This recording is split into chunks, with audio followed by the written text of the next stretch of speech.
All right, hey nerds, it's Wally here. Kyle's filming. We're with Kelti. We're at Theoretically Brewing in Lethbridge, Alberta, our hometown. So we're gonna take a tour of the place, ask her some questions. We're gonna sit, try one of her new beers. We'll just sit and chat for a bit and see how this all goes. She said this beer is for in-house. Yep. And that beer is going to Connect. And Connect's like, is Alberta the only place that's still doing that kind of stuff? Or is everywhere in Canada do it? A lot of provincial jurisdictions definitely have their own like wholesale warehouse. Okay. It's a place where all of the vendors can go and store beer, and then liquor stores can order everything they need from one location, instead of having to do like 50,000 orders for everything in their store. So if you, like, let's say a liquor store from town came and bought this flat, they still have to buy it through Connect, don't they? No, we can actually self-distribute as well. Okay. So Connect helps us out, get us up to clients that we have up in Grand Prairie, Fort McMurray, Barhead. We have one up there, Manning. Awesome. And so I don't have to make those drives, but anywhere in town or kind of in the south, so Coaldale, Pincher Creek, all the way up to Medicine Hat will actually deliver as well. Okay, cool. So yeah. It's just like, Connect's just a service. It's a service, yeah. Okay, so here's another question. Yeah. And this is, how come we can't sell in grocery stores? Prohibition? How much of a history lesson do you want? Okay, so prohibition, okay. Because the states can. Yes. And Quebec can. Yes. And is that it? Right now that's it. I know BC is looking at legislation. Which just makes sense. Yep. I mean, it makes sense everywhere if you ask me. I think Ontario is also looking at legislation to bring convenience stores and grocery stores into the folds of liquor retail. It dates back to Prohibition. These are all regulations that are basically because of monopolies and that kind of stuff. So yeah, it's complex, but it'll take a long time. Maybe one day we'll have to have a chat. Yeah, we can do the full history of beer. Yeah, okay. It'll be great. Right. Well, you're a historian. I am. So. Yeah. I like the what's it, Facebook? Somebody was asking about, where was it? Somebody was asking about newspapers, and you're like, That was Instagram today. Yeah, Alberta Beer Guide was like looking at old newspaper clippings, and I was just like, what do you need to know? I've read all of them. I have an entire degree in that. Cannon's newish. Yes. Right? Yeah. So we actually used to hand bottle everything. Fun. Yeah, super fun. But last January, or I guess this January, we ordered a canning line from Cass. This is right behind me, and it makes the job a lot easier. When we bottled, we'd need a team of 5 to 7 to come in. COVID hit, can't put 5 to 7 random people in space anymore, especially close together. Yes. And so it was a good timing on the canning line. So has COVID affected you guys? Like much? Yeah. So definitely it would have affected bar sales, like any sales like to bars. Bars, restaurants. Yeah. Bars and restaurants were down 90%. Yeah. Yeah. We took about an 85% hit overall. Okay. Yeah, it hurts. Yeah. So were you still doing curbside, right? You were doing that. We actually instituted curbside and delivery to home for free, so that did keep us a little bit afloat. And then so did liquor store sales? Did you see a bump at all? A little bit of a bump, yep. And the cans as well, because we started moving into cans, which are far more popular in the market. Yeah. We're seeing a big bump from them. The bottles is really like getting to be, maybe I'm wrong, but when you see tall boys, it's like keg, quad, or triple. Yeah. Usually, right? But usually they're going to be reserved for higher alcohol beers now, so we do still have actually a storage of bottles that we're keeping, because we have about a pallet left, and anytime we produce anything, we've pretty much put the cutoff at 8%. Okay. Anything over 8% will go into glass. Anything else will be canned. But there's like, is that bigger stuff in glasses because they finish it in bottles? Is that why? It's for cellaring, it's for finishing, it's a little bit of a higher price point, so there's a little bit of prestige with glass that cans just don't have. Yeah, like you can wax stick a bottle and do all the fun labeling stuff. Yeah, I got a like wax stock goose at home. Yeah. It was from 2011. Yeah. We drank one from 2009 at Dave's birthday, and that was quite the experience. It was very like wild and yeasty. It was weird. Oh yeah, after cellaring for 10 years it would be. Okay, so let's check out your setup. Cool.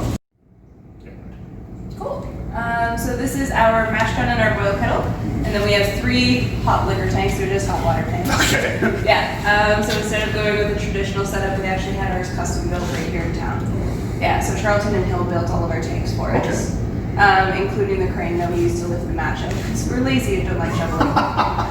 Yeah. So wait. So you just like just tip it out. It just spins and tips. Oh, okay. There's a basket. It's like a giant sieve or colander, and so the grain sits in there. The water goes all the way around it, and then we just lift that out and tip it. Okay. Yeah. And they're low enough you can stir. Yeah. Fortunately, both of our brewers are about 6 feet tall, so they're perfect. It's a little high for me. I need a step stool, but. And then these are just water tanks. Yeah, hot water tanks cranked up to 11. We do a single infusion mash, so we actually don't do a stepped mash in our process. Okay. So a stepped mash is where you start at a lower temperature, usually around 40 to 45 degrees, and you step it up to your 60 to 63 degrees Celsius. We actually do a solid single infusion mash for all of our beers at 60 degrees. Yeah, so we don't have any protein rests. It's an older way of brewing. It's not as technically finessed, but it's just a simple system for us to use right now. Yeah, especially so as you scale, you have to change that, I assume, right? As we scale, and also our system is entirely electric for this space. So as we scale, when we get into a bigger system, we'll probably look at upgrading in 2 or 3 years, depending on how things go. We'll move into a steam-powered plant or a direct fire-powered plant, and then we get the flexibility of stepped mashes and all of the fun, quirky, sciencey stuff that we really want to do. That none of us understand right now. That'll get it. So this is like step 1, step 2? Yes. Yeah. And then fermentation. Fermentation around the other side. Yeah. So you do one batch, you throw into fermenter, then you clean, do another beer if you want. Yeah. So how many liters are these? How many liters are those? I guess is important. Yeah, so our batch size is about 500 liters per batch. So we're actually one of the smallest operational breweries in the province right now. Which is, what, not even 10 years ago, 10 years ago you couldn't have existed? Yeah, so 2013 actually was when they changed. Yeah, was when they changed the bylaws, and then it took us 2 years to get our operation up and going. So we opened 20. So yeah, we actually opened about 6 months before their brewing operation because we're smaller, more mobile, and able to get things set up a lot faster. So you do, will you do all 4 different beer, or you do the same one and just fill them up? Yeah, we'll usually rotate styles depending on demand. Yeah. So we're brewing 2 or 3 times a week depending on the demand. Small volume only, we don't have very much market penetration, so we only brew what's going to sell immediately, and then we send it up. Okay, so you said you want to talk about local partners that you use for... Yeah, so we're 100% Canadian in all of our products. So anything we bring into the brewery to use comes from Canada or is sourced through a Canadian supplier. If it can't be made here, we'll buy it from somebody local. Okay. So our barley is Canada Malting Company or Red Chip Malting for the specialty stuff.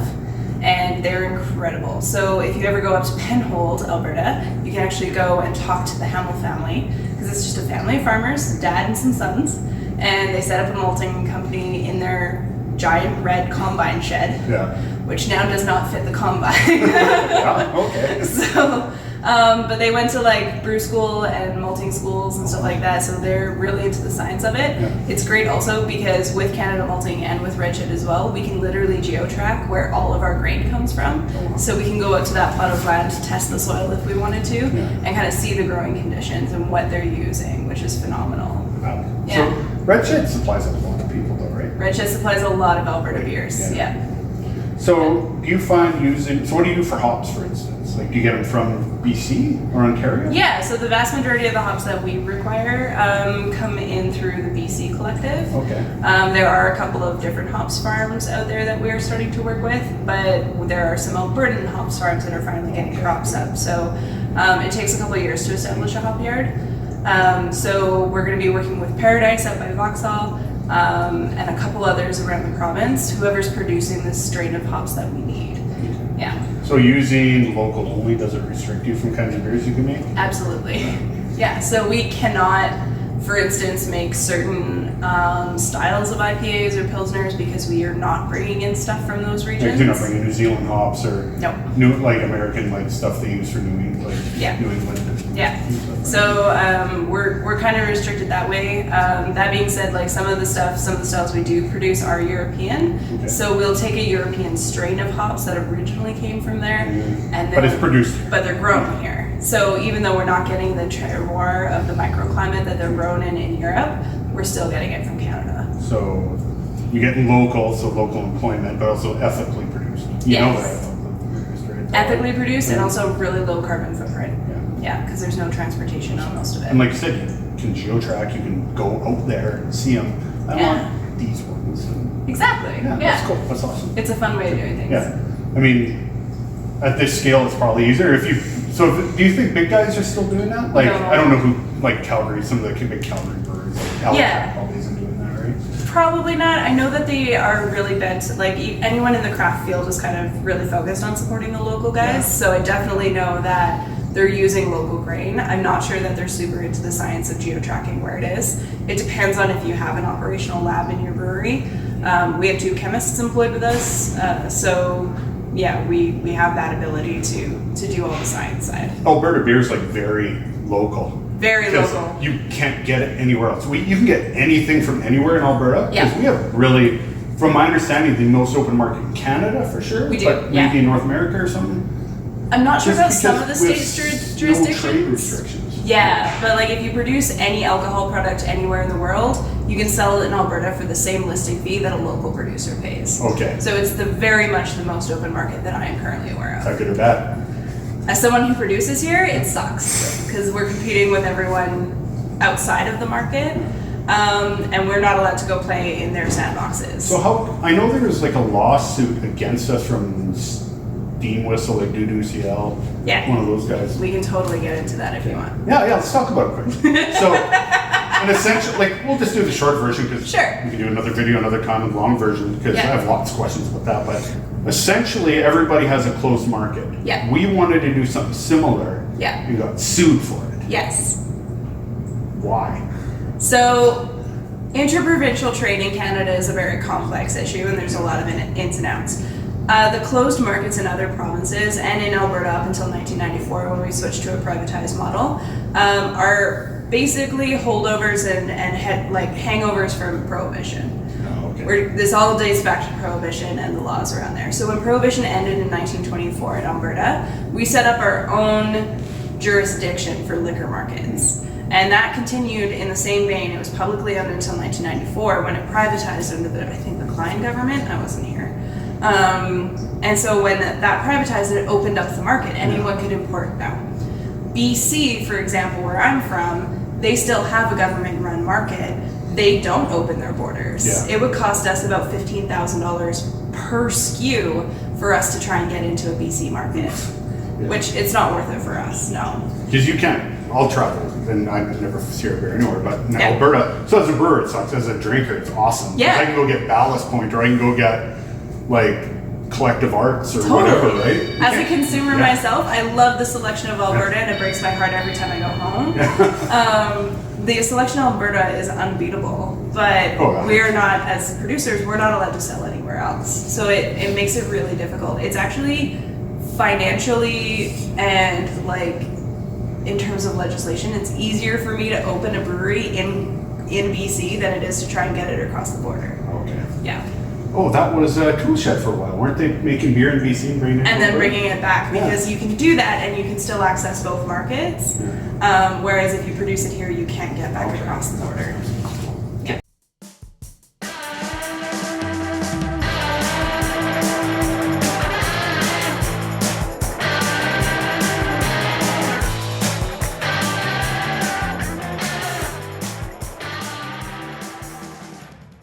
All right, so we've toured the brewery, Kelti. So let's hear about the brewery, the history, how it came to be, I guess. Sure. You as a female brewer, some of the challenges you've had, both business-wise and personally, as again a female brewer, of very few, and more importantly, female business owner.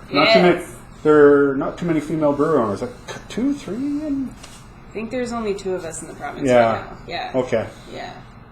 So not too many, right? No, so we actually started looking at opening a microbrewery about 2012. At that time, the minimum capacity requirement in the province, so the province actually mandated how much beer a brewery could produce at the minimum amount, and that was 500,000 liters a year. So you were not allowed to start super small. So that kind of kiboshed our business plan for the first little bit, and we just became really enthusiastic homebrewers. And then in 2013, they changed the rules, and that allowed us to actually pursue opening at the size we were comfortable opening at. So they brought that minimum capacity requirement down to 0. So nice. you can start as small as you want, which is great. And then that kind of allowed us the flexibility to open. So then it was just sourcing what size of system makes sense for a city our size and our market, and then that kind of thing. Okay. Right. Yeah. So the two partners are Chris and myself, and Chris is a chemist at the University of Lethbridge. Cool. Yeah. So he was homebrewing for a long time. He actually learned how to homebrew from his grandfather when he was like 14. Oh, that's wow. Yeah, so, and his grandfather is German, so lots of beer love in that family. right. Yeah. Comes by it honestly. He does, yeah, very honest. And so, yeah, I was trying his homebrew, and just like every brewery story, we were trying homebrew late one night around a fire, and was like, this is really good, we should do this professionally. And then he's like, screw it, bring me a business plan. So I'm like, okay, so I did, and then we owned a brewery together. We refer to the process as a giant game of chicken, because both of us were expecting the other one to be like, okay, this has been fun. Just kidding, but Yeah. one long elaborate joke that turned into a... So we're 5 years in, and it's going pretty well. Nobody's blinked yet, so that's good. Yeah, it's been fun. Yeah, so that's the start of Theoretically Brewing. Okay. Right. Where's the name come from? Chemistry. Yeah, I can assume too, yeah. Yeah. Because it's very like, I'll just grab a can. Yeah, because all of your cans have like almost like elemental symbols on them. Right? Yeah. So- So we didn't start out with this design on our cans because we're not marketers and we didn't know anything about what we were doing. But my sister-in-law actually was like, you're doing marketing wrong. So she actually came up with this design. Oh, wow. That's cool. And she now does all of the can designs for us. And then uniquely, Yeah. beer snobs, get ready to be triggered. This is a real, first of all, real pint. It is. Real fluid pint, It right? is, Yes. In a beaker, Yep. which is fine. I drink out of a mason jar sometimes. We're all good. We're all good that way. Yeah, it doesn't have to be that. So again, Yep. So our same with your glassware. tables and everything, right? So, Yeah, our glassware is. Ooh, that's the bigger level on there you go. Yeah. So our glassware is beakers, and our tasting plates are in test tubes. And yes, we have been chewed out by beer snobs for both of those. For not having a tulip or whatever. Yeah. Wait a minute, this is a pale ale. Yeah. Please serve it to me in the correct glass. Yes. Yeah. So, and I mean, like we're chewed out by chemists because some of the beer names do not make actual elements on the periodic table. So they're like, that element doesn't exist. Why is it on your can? And I'm like, well, it just hasn't been discovered yet. Right, yeah, exactly. It's fine. It's fine. We're getting it from both directions. So one question I wanted to ask you then is that you mentioned about how it made sense when you were opening about the size you wanted to do for the community. Now, that being said, since 2015, the beer scene in Alberta has changed a lot, I would say. So how do you see it going forward? Like, are you excited for the way things are happening in the future? Talk a little bit about that. About how you sort of see things developing. Before we opened, there were about 6 operational breweries in the province before the big changes hit. Right. We were the 24th brewery open in Alberta. All of them included. The 24th, that's pretty early because there's 24th about is young. 7,000. And the number's big now. My last count was like a month and a half ago, and we've seen some close and we've seen new ones open, so we're at about the 140, 150 mark. Wow, holy cow. So the market has changed. Yeah, quite a lot. But every town has one now. Again. Close. It's just like Fort McLeod. I think Bow Island is still missing. Right, they're still waiting on the Bow Island. Yeah. You have cities with 2 we at Lethbridge has 2, Medicine Hat has 2, Brooks has 2. We were talking about the history of Theoretically. Into the future. Yeah. Yeah, future, right. We were talking about like market and how the market's changed in Alberta a lot. Yeah. Okay. So we actually did the research when we started opening up this place about. We looked at Europe. We looked at different parts of Europe, and we looked at different parts of North America. South America is not a good example. Right. But just in the way that kind of beer and breweries and microbreweries and brew pubs kind of develop in different areas.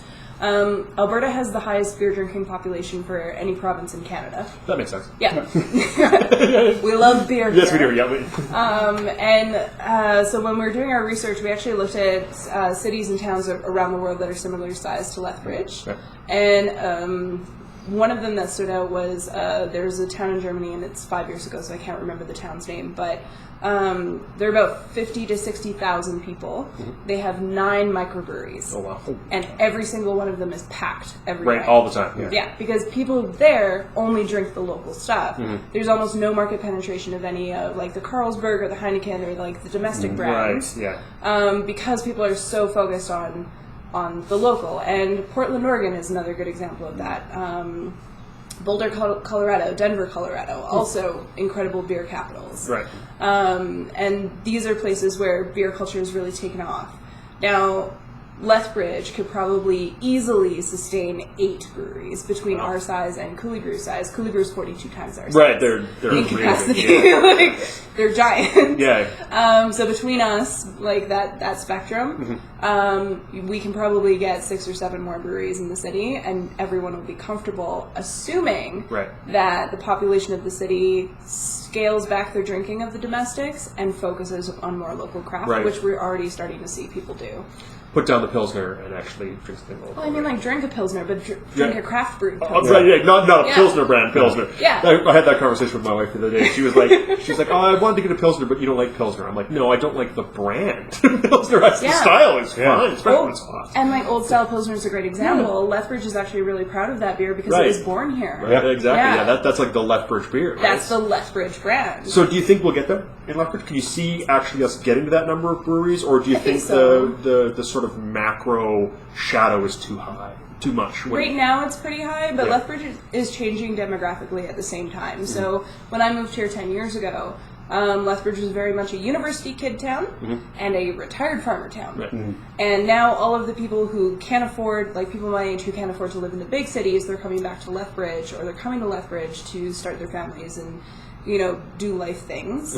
And so they're changing the dynamic of the city. We've seen a lot more young couples move here. And they're constantly coming in. And we see a lot of those, and they bring the beers home to their dads, and the dads try them, and the dad's in here next week going, I really liked it. Because it has flavor. Right, it's not. Yeah. So it's very different. We are starting to see that shift. Lethbridge as a city is like constantly 20 years behind trend. Right, the trends of everything, Yeah, so we'll give it a little bit more time. Well, that was my question. Is there no breweries because there's no demand? Or is it, we're just behind the times? Or do you think the other way is maybe we're like getting too far behind the trend? Like, you know what I mean? Yeah. Is the trend gonna... Are we gonna like max out before like, there's... Or everybody into craft beer and there's no brewery, so everybody's gonna, they settle into what they have. Like, you know what I mean? Like, maybe we should have 6 breweries already for people to want it. Totally. Yeah.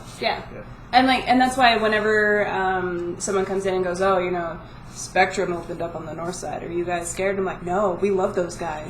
Like, let's coordinate tours. Community. It's all about growing the community, because like if I don't make some of the beers that they make. They do lagers and pilsners and a lot of really intense ales that I don't do. And we do stuff that they don't do yet. So there's a lot of back and forth. Like, if I want a good pilsner, they just won an award for their pilsner. Like, it's great. But and that seems to be very much a Lethbridge attitude, right? That it's like, so I heard somebody else opened the same business as you. Like, do you hate them? And you're like, no, this is 100,000 people, right? Exactly. Well, and that seems like that's a very craft brew thing too, right? Is that there's always collabs going on and people working together, and it's nice to be. They kind of replace neighborhood pubs, or they are the neighborhood pub at that point, right? And we're starting to become the neighborhood pub for our area too. We're surrounded by neighborhoods on 3 sides. And people have finally realized we're within stumbling distance of their house. Right. So you can pop down for one or two. We're dog friendly, so people are like, I'm going to take the dog for a walk. That's super good. I'll be back in a couple of hours. It was a long walk tonight. They were lots of energy. Do you think having the new balcony, the patio? The patio? Patio's a major seller. I mean, I drink on my balcony. It's not elevated, so it's not a balcony. So... But the patio was a big difference maker. Yeah, and we actually approached the community to fund that. So we did a ATB booster campaign to fund it. So good. Nice. Like it's a community space. Yeah. Well, and as we're sitting here looking this way, you guys are renovating your tasting room right now, right? Yes, we are. Cool. Yeah. When we moved in 5 years ago, we were really strapped for a budget. We're bootstrapping the whole time. So No budget to renovate, and then COVID shut us down for 75 days. So we're like, I'm gonna rip the space apart. Right, now's the time. So don't leave me bored with power tools. Were you brewing nothing for 75 days? We shut down operations. We always shut down in the spring a little bit anyway. Yeah. So late March we shut down because the thaw in the river makes the water super turbid, and the chemicals in the water are hard to balance. Interesting. Okay. So we use that opportunity to shut down and clean. Essentially, we do a very, very deep clean at the end of March, early April each year. And basically acid everything. Like that's for like a solid week period. I don't go into the back at all because the chemists handle that. No. Yeah. Cool. And then annual thing. Sorry. Annual kind of thing you have to do every year. Yeah. Every year. Yeah. And it's just for breakup in the river and that kind of stuff. Okay. Yeah, because the water plant can't handle the turbidity, so they readjust the chemicals in the water. And because we don't do a lot of chemical doctoring on our water in-house, we're relying on Lethbridge to keep it fairly stable. Okay. So, yeah. So is that a thing all breweries use? I've never heard of that. Water doctoring? No, like, the whole thing, like, oh, water's bad, the rivers are bad. So in a big place like Calgary, is it more, do they have the facilities that do that for the whole city already anyways, or is each place kind of doing it themselves? No, a lot of breweries actually will strip the water completely, and they'll have an internal plant in their brewery. We don't have one. We couldn't afford one. It's wild. I've never heard of this. Yeah. So then they add back in all of the elements that you need, because you can't actually brew beer with pure water. It's bad for yeast health. Oh, yeah. So anytime you see, like, Creedmoor Springs, or any other brewery that's, like, made with pure filtered mountain water, and I'm like, no. It wasn't. Once upon a time, it wasn't. And then they put stuff back into it. Yeah. So you have to add magnesium, calcium, sometimes gypsum. Depends on your own recipes and that kind of thing to balance the water back out. So you know a lot, especially about the chemicals. Is that something you learned on job? Because you're a historian by trade, not a chemist. I learned. So that's the. I keep thinking that you were a chemist. Yeah. And then I'm like, no, she was a historian. I am. So is this all learned on the job? Or? Yeah. So this is just exposure in the industry. I just absorb a lot of information. Okay. Did you learn this before you decided to open, or was it a thing where you're like, I like beer, so we're going to open a brewery? Because I've been there. I like this product, so I'm going to open up this shop to sell the product. Yeah. It was kind of a process that happened at the same time. So we were home brewing a lot before we opened the brewery to test recipes and kind of get familiar with the processes. And in that time, we did the research, and there's so many amazing books. The American Homebrewers Association produces a book on yeast, another one on water, another one on hops, and another one on malts. So all of those 4 ingredients, and they're like thick. They're like textbooks. Yeah. Yeah. The water one is the most boring read you will ever do. It took me probably a year and a half to read it. Oh my god! So it's really dry. All right, so we were talking about you being one of the only female brewers in Alberta. So it's not a lot, admittedly. Like, how many female brewers are there, brewmasters, or like people who work in the back? Yeah, it's hard to say because everyone's shifting around the industry constantly. There's probably female brewers or brewer assistants or brew hands or something like that, people who work in the technical side of brewing. There's probably more than you think now. Yeah. And definitely not the high double digits, but low double digits for sure. And that's because of the old college brew program. I was going to ask about that. I figured that was probably going to be the sort of catalyst for that. They're producing a lot of really, really excellent brewers, and a lot of the women coming out of that program are top notch and like really competitive in the industry, which is amazing. They're producing some award-winning beers. The girl who's the head brewer at Piston Broken Brooks, she came out of the old program, went to Yukon Brewing, and then went to Hell's Basement and got poached. Essentially, she's been Tracy. I've actually brewed with her. Oh yeah, she's phenomenal. Very technical, very, very, very well. So, even though let's treat the scale, even more female brewery owners. There's 2 in Lethbridge, and you think it might not even be double digits. I don't think it's double digits in the province. So you got to consider that in terms of entrepreneurship as a blanket, every industry, entrepreneurship, not just the brewing industry. Only 2% of people in the world are entrepreneurs, business owners. within that, 0.02% are female. Oh, wow. So there's far fewer women who start businesses, period. Yeah. Right. So it stands to reason that it translates to the brewing industry. Okay, yeah. I think the ratio is even worse because it is such a male-dominated industry, and it is sometimes, depending on where you are, very hostile to females. Oh, yeah. So, yeah. There's going to be a lot of angry viewers. A woman and 2 guys with no beards. Right? This is like the weirdest brew podcast ever. Yeah. Which is funny because before we started doing this podcast, my beard was down to here. All 3 of us did actually. If you look back at our very first video, all 3 of us are bearded. Bearded, yeah. It is, Big gray, heavy winter beards. I tried to grow and it just It would help you blend in a little, right? A little, What you needed was one of those fake Santa ones that you could just wear around and be I have legit done that at a conference. Oh really? It's just been yes, look at me in my giant through beard. We had Science of the Six Pack here in our second year, and I was the only female presenter going up to talk about the beer that the room was trying. Right. So I was like, hang on, and I ducked behind the podium and I put on a fake beard, a toque, and a plaid. Right. Nice. And everyone's like, oh, good, the brewmaster's here. Got back up and everyone just died. Right, It was great. that's good. Yeah, That's awesome. It was funny. So, Well, I trust his judgment. right, exactly. I'm so glad he showed up. Yeah, right. Yeah. For a second, I thought we'd have to listen to that lady. That lady talk. Yeah. No, it was Funny. great. Good. No, but the industry is expanding in a more equitable direction, Right. which is great. We're seeing a lot more people of color involved. Yeah. The brewing industry is very classically white. Yeah. More women, more people of color, more trans individuals, more LGBTQ. Awesome. It's so great. It's becoming such an inclusive community, and it's really growing by leaps So and do you think bounds. that is because of the market's more open now? The product, the idea of craft beer doesn't turn. It's not the old 80s bitter beer face commercial. Yeah. Because that was kind of a thing for a while. Oh god, craft beer is getting popular. Let's mock them. Yeah.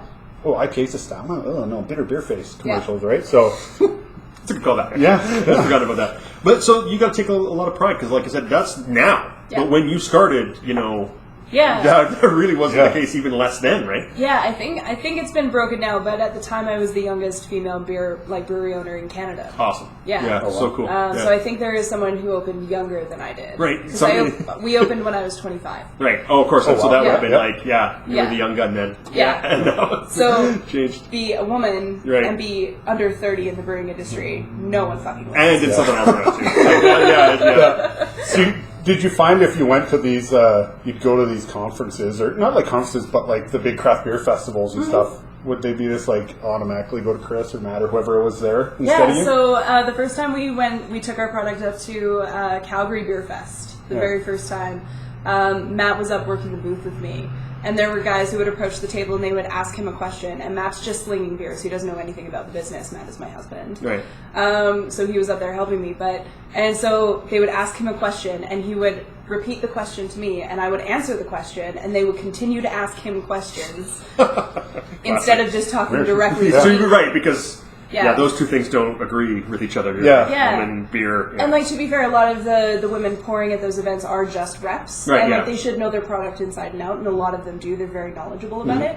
But no one expects a female brewery owner, especially a young female brewery owner, at the show. At the show, right. Yeah, so that was a lot of fun. And there's always when you're dealing with a population of heavily inebriated individuals by the end of the night, there's always some guys who are going to come up and test your knowledge. Right, and be like, so you think you know beer, hey? And you're Yeah. Yeah. Or they'll perceive me as being uppity and know-it-all to Oh, them, and all they'll right. be like, "I'm going to complain to your boss," and I'm like, "I own the brewery." Right. Go ahead. good Let me luck. go get her. Yeah. My complaints department is real. They don't take a lot. They don't take a lot. No. So I come from the comic book industry where these big shows, in my opinion, were a detriment to the product.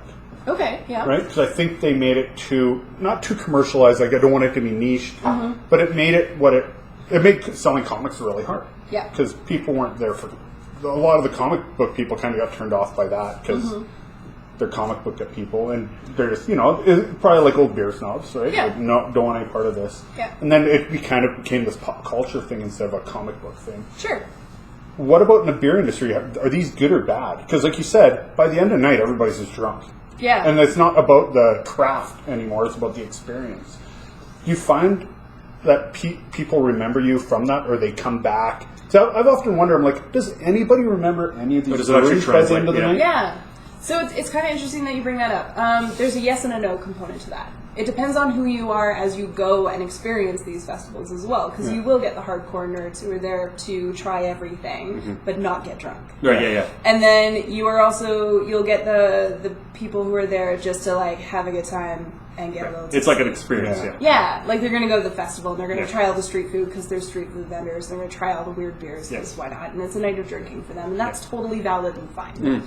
We've actually gone to, we've had people drive down from Edmonton after we attended the Edmonton Beer Festival. Oh, awesome. Yeah. Because we had really unique casks with us. Right. And we receive emails a couple of times a year going, what's new, from people who are only up in Edmonton and they only know us from that festival. Cool. Yeah. So, like, there's two layers to that. The bigger festivals are probably not as educational as I would like them to be. They they have seminars and stuff, and tasting salons and that kind of thing. But it opens the door for people to get into it, and then they'll start to seek out the more boutique offerings. Right. So sometimes when a local wine store, local beer store is doing like a boutique tasting, and they bring us in, and we get to interact one-on-one with people. We have one coming up in the Crow's Nest Pass at a restaurant in September. Cool. People buy tickets to that. They get a meal. We pair the beer with the meal. We get to talk about the product. We get to talk about the processes behind it. It's much more in-depth, and it's more intimate as well. And people really get excited by that because now they're meeting the people behind the product. It feels more connection. Cool. Yeah, and that's an important part of marketing. Those seem more powerful than the big shows. Totally. But so another point about the big shows, this is something I've been thinking about for a while. You go to these big shows, like the Food and Beverage Expo here in Lethbridge, it is packed. Massive. Yeah. So huge. Everybody in town's there. It's probably the biggest event of the year other than like Whoop Up Days and certain things, but like singular, like targeted, enclosed event, and very targeted. Yeah. Everybody's trying everything. Yeah. I actually cooked one years ago because like it's too busy. Like, it's just what I don't get, but then those. I wonder if that affects beer sales, or if people just like, cool experience. It's like going on a ride. I tried this weird beer. You think that would just translate so hard into people getting off adjuncts, you know? Yeah. And then trying like, okay, instead of like rice and potatoes, we're gonna try real beer now. Yeah, and like it kind of, it like acts to open the door. Yeah. Especially if they can interact with somebody at the booth and have a positive experience. Yeah. Because they're going to be like, I tried this at, I have fuzzy memories of the night, but I definitely tried this at the Food and Beverage Expo or Calgary Expo or whatever event. So they're going to probably be a little bit more open when they're shopping and be like, I was at that event and I tried a fruited sour and it was really good, so maybe I'm going to try this fruited sour in the store. Right, yeah. Yeah, so it does open that door for me. Which is all good for that was IPAs for me. I went on the very first History and Beer Tour in Lethbridge. Oh, nice. And we'd kind of started dabbling like a little bit, so I was like, okay, let's try it. And then the whole thing, so, we're going to drink horizontal styles. So it's all IPAs the whole night. And I'd never really done IPAs. And it was just like, this is like sour. Like, it's so bitter. It's weird flavor. I taste the color green. And then, exactly. And then by the end of the night, you're like, okay, like I've tried all these different kinds. Yeah, maybe you're a little tipsy at the end, but still, all of a sudden you're like, okay, well, that was a good experience. I'm going to go try an IPA. And then all of a sudden that was it. Yeah, that's for sure. Just blew open. Yeah. Because, IPA is funny because people like Kokanee Pilsner and Budweiser. That's like the American ale, right? Or American lagers. It's kind of like definitive beer. But really is like IPAs is the definitive beer in a way, right? Like I would say, like as far as like craft beer, because that's by far the most popular style, no? Recently. Yeah. Recently, it's the most popular style. In terms of craft, I would say it's... But recently is like 5 years, 6 years, I guess, right? Yeah, I guess. Yeah. Well, I know it's where we started. We definitely and it got a lot of people into craft beer. And it got us some craft beer too, because historically speaking, I would say no. Not historically, but I mean like the beer bursts that we've seen. Yeah, it's like the latest... IPA forward. It's just, everybody's like, I'm going to make an IPA too. I would think that's changing now. I would say that's sort of right. People are moving away from IPAs. Yeah, well, because. We've had our fill. We did the same thing, because we were hopheads for a while. We chased absolutely the bitterest thing we could find just to see where we could get to. And then eventually you're like, okay, I've been there. Now it's time. Yeah. Well, for me, and I've talked about this in the channel. And my taste buds have grown back. Right, grown back now. And I've talked about this in the channel a little bit, is I tend to have drinking seasons. When the weather gets colder, I'm very much about the stouts and the porters and the sort of saisons and stuff like that. But when it's 35 degrees out, not like I'll have a Baltic Porter. Like it just doesn't right. So it's kind of interesting. I don't know what caused the IPA bubble in like the early 2000s. I don't. But it was definitely a thing. And that's what we caught it. Like, we definitely caught it. Yeah. So it'd be interesting to. I'm gonna do some googling and find out because like what was the first Stone brewing was probably the Stone. cause. Yeah. Well, you know, which is funny because I can remember distinctly that I went to a bachelor party. And we had sort of a bit of a beer challenge at the bachelor party. And so the organizer tried to find what he discerned to be the worst beers he could find. And one of the ones that he had there was Arrogant Bastard. Because he had it and thought it was the worst thing he'd ever tasted. And so he brought that as like his joke beer to put into the mix. And so looking back at that now, I'm like, that's hilarious. Because that beer is great if that's what you're in the mood for. Like, totally. But at the time, that just goes to show like how people thought about the beer at the time. But you're right. Like Stone for us, we chased it down to California because we went to Southern California. My wife and I tend to do beer tourism when we're around, and so we were like one of the things when we took our son to like Disneyland was like we have to go to Stone, and we did, and it was just one of the things on the tour. But you're right. I think they were because at the time they were making everything in that big hop profile. Yeah, they pioneered technology to get hops into beer. Like the hops cannon didn't exist before Stone did. Cool. I can talk about what a hops cannon is, but Google it. It's hilarious. But yeah, so like they kind of there's these trends, and when something gets really big, other brewers are going to latch onto it. Like fruited sours right now are the trend. Right. Last year was milkshake IPAs. Yes, which absolutely. I hate. Me too. I just can't get over. I've had some good ones, but you're right. Like, I'm over it though. Creamy weirdness. Like I'm lactose intolerant. Oh, so you're like, it's also great, not thanks. Gonna be a thing. Yeah. No, I'm loving the fruited sour trend though. I really like, especially when it's hot. I'm really enjoying it. Totally, and the nice thing about a fruited sour too is it's very close to a cocktail. Mm-hmm. So it's really easy to convince a wine drinker or a cocktail drinker to try this fruited sour, and suddenly they're into beer. Yeah. Like once you before make they know it. Yeah. Once you make that jump, they're like, okay, well I can handle a Hefeweizen because that's fruity on the spectrum, or I can handle a fruited amber or something like that, and they're slowly edging their way into beer. It's not this bitter lager domestic style that everyone's dad had when they were kids, and they tried beer when they were 6 and it was awful. Yeah. Or shifting gears from that to a double imperial like IPA. Yeah, like you don't start a lager drinker on a double imperial IPA. Right. Turn them off forever. Well, normally not. That's the same thing. Not if you want them to come back. I actually had like a little bit of a crawl because my dad would get traditional from Big Rock. Trad. Yeah, and then so there's some of that, and then we tried Grasshopper, and I thought it was being super cool, and then Rickards Red. Because you got to go way out there and try it. Rickards Red was my baby beer. Oh, was it? That was the very first beer I had at a bar when I was 18 and liked it. That's the beer that got me into beer. I think that's like I don't know if it's an Albertan thing or something, but it was in Alberta. So like Rickards Red was like everybody thought it was, I guess, kind of a craft beer. Like even though it felt like it though. The Ord one, yeah, and I think that was before Rickards was bought. So probably was considered craft. Because I do believe if you go back into our Untapped beer history, you will see some 5-star Rickards Red. I think Rickards Red is my first Untapped because did Untapped and like quit for a year. So and then started and we started drinking craft beer again. So definitely Rickards Red.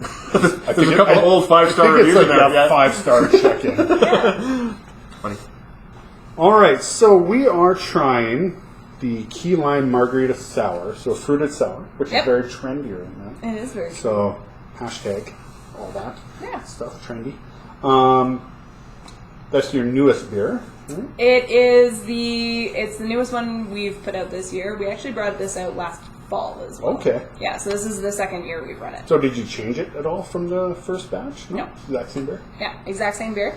This one is actually the first solo brew from our lead brew hand, Kayla. Okay. Yeah, so we have another female brewer on staff, and this is the first one she designed from the jump and executed all on her own. Nice. So, yeah. So did she go to Wolf and stuff too, or did you teach her? We pulled her out of the chemistry department at the University of Okay. Nice. Right? I guess assume there's a whole bunch you don't have to teach them. Right? Yeah, when they're chemists, they already know a lot of procedural stuff and analysis stuff, so that's really handy. Yeah. So when we were off camera there, I called this a kettle sour, and you corrected me. So it is not a kettle sour. Go ahead and explain to the people what the difference is, because that's what I assume, because that's such a popular sort of quick style of beer, but you said you've got a different process. So so instead of kettle souring, so when you kettle sour, you're adding lactobacillus to the boil kettle and maintaining about 35 to 40 degree temperature for that lactobacillus to be active. And then it produces lactic acid, which is the thing that our tongues interpret as sour flavor. That tart sort of. Yeah. And then at the end of the kettle sour, once it's sour enough, you cut off the souring by boiling it and killing the lactobacillus. And then you go on with your brewing process. We don't actually do that. We take that step out altogether. We just bring in lactic acid and portion it into the beer. Cool. Yeah. Yeah, so it's a bit of, like, I had never heard of that before. So I was like, it's kind of a cool... It's kind of a cheat. It's kind of a workaround. There's a lot of brewers who'll be like, that's just lazy. For us, we're chemists. We know how to, ratio things into a recipe. That's home for you guys. Yeah, that's where we're comfortable. Cool. We're not microbiologists, so I do not like dealing with bacteria. Well, I mean, if one of those guys comes from the university, then maybe it's a different conversation. Yeah. Lactobacillus, when it gets into a brewery, also it's very difficult to get out, and we didn't want to run the risk of souring any of our other brands that should not be soured. We've definitely had infections before where we've dumped actually all 4 fermenters. Right, just to get it all out of there. Just to get it out, yeah. I mean, so far it's like we've had a couple of sips of it here. It's nice. Like it's got that, like, is it that tart bite? Yep. And I think you call it a patio sour or something like that? Yes. Yeah, and that place, because it's hot and it's working for me. Off camera again, we were talking about, is it goze because it's salty? Yeah. Right? So there is actually sea salt in this. Yeah. Well, I guess that's the margarita. It helps cut the bitterness, right? So isn't this called margarita because like margarita is salted rim? Is that okay? Nice. I didn't know if there was more. No, because it's got key lime puree, which is also where some of the tartness comes from. It's got a little bit of that lactic acid. It's got salt for the minerality. And otherwise it's a smash. It's a single hop and single malt beer. So it's just 2-row, and I don't know what the hop is in it. Yeah. Nice. Cool. No, so 6%, so it's actually pretty strong. Yeah. That's what I say. Normally sours are pretty low for that, but I guess it's the difference in the process, right? It's it's easy for us to play with alcohol content, right? Because of the That's cool. No, like I said, especially when you think about Patio, it's summer, it's really hot again today in Lethbridge, and this is working record. When we do seasonals, with the exception of the Amethystis Pale Ale that we produced in March for our women's brew this year, when we do seasonals, we do tend to do them a little higher alcohol percentage. Yeah. The Amethystis rolled in at a 3.5 because we intended it to be sessional. Otherwise, our beers are 5.5 or higher. Okay. Yeah. We've done my favorite women's brew that we've ever done, just to segue into that a little bit. Matilda Effect. Was a 10.2% lavender gin wheat ale. Oh yeah, we had that one. That my wife really wanted that one. She buys the women's brew here because she's a good 10.2%. Wheat ale. Yeah, wheat. Wow. Like super light in color. Yeah. Did not taste like 10.2%. Oh no! See, it didn't have like the kind of like those. It doesn't have that alcohol bitterness heavy, to really. it. Yeah. No. Well, anything that sort of says gin in it, I'm like nugget. Yeah. Oh, it's nugget hop in this beer. Cool. Nugget hop. Okay. So I've never heard of nugget hops. So, but I guess that would be from BC or local or something, right? Yeah. So all of our hops right now are grown in BC. We're looking at local producers, but right now we buy from a BC collective. Okay. And so nugget is just it's a toned down hop. It's very earthy. It's actually I think it's a derivative of an English strain. Oh, okay. So very earthy, less pine notes to it. Yeah. A little bit more solid soil notes. Nice. Okay. Yeah. Cool. Yeah. So is that where like some of the minerality would come from, like that hop? No, the minerality is all coming from the salt. All from the salt. Yeah. Because it smells salty and it smells like kind of like wet sidewalk in a way. If that makes sense. Yeah. Like the smell after it rains. Yeah. Yeah. It's better than a hint of melon, that's for sure. That's the hint of melon. Hint of melon used to just as an aside sort of story is that when we started getting into really getting into Untapped and like sort of trying beers and rating for our friends and stuff like that we kept running across that phrase that hint of melon became like our sort of I guess you could say dumb go-to for like, what are you tasting in there? You're like, I don't know, hint of Reading, melon.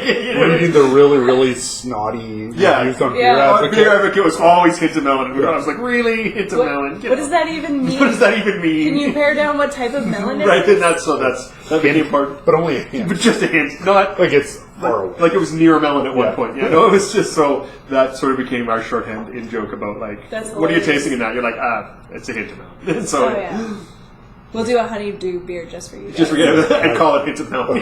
So, just honeydew. Cool.